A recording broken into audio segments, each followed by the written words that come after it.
Finding a spiritual belief, having a higher power, being able to love people. Those are all things that were super important. I was one of those people that when we talked about God, like I didn't care. But long before I got clean, I never cared about God. I didn't care if He was real or there, whatever. I was one of those guys that was like, if God's real and He's this powerful, I'd be like, there's a tree. Let's see you strike that tree with a lightning. No? That's what I thought. You know, I was looking for a real lightning bolt when that's not what was there. But when I look at it, what's that?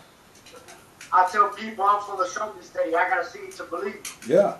So if you want recovery to work, we've got to start being able to look at things metaphorically, right? So where I was looking for a real lightning bolt to come down from God, it didn't happen. But when I had like 8 or 9 months clean and I could actually slow down long enough to look behind me, I missed a couple of really big important lightning bolts. The biggest one being getting full custody of my son. My ex and I were going through a bunch of stuff. She was trying to take custody from me, even though I had him all the time. It was mostly just about money, right? It was control.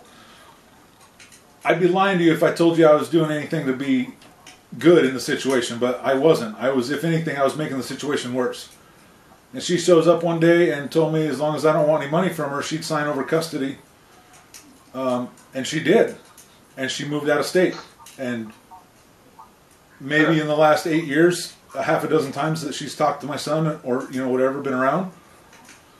I didn't do anything to deserve that. You know, neither her or I were a very good parent at the time.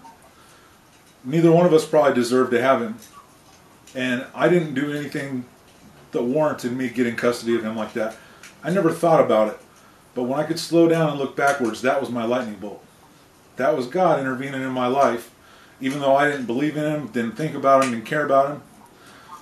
You know, I was telling you guys earlier, like, I've been shot at, I've been stabbed, I've been lit on fire, I've been ran over with a car multiple times.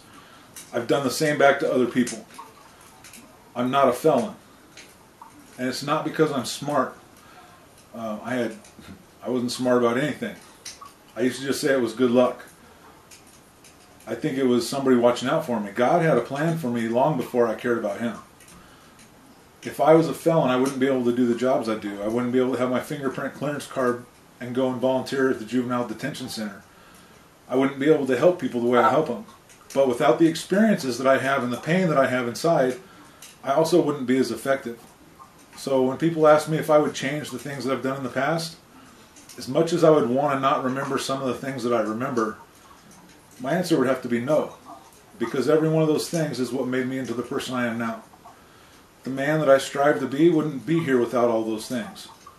So all those painful memories, all those sounds and smells that I can't get out of my head, without those, I'm not as effective as I am.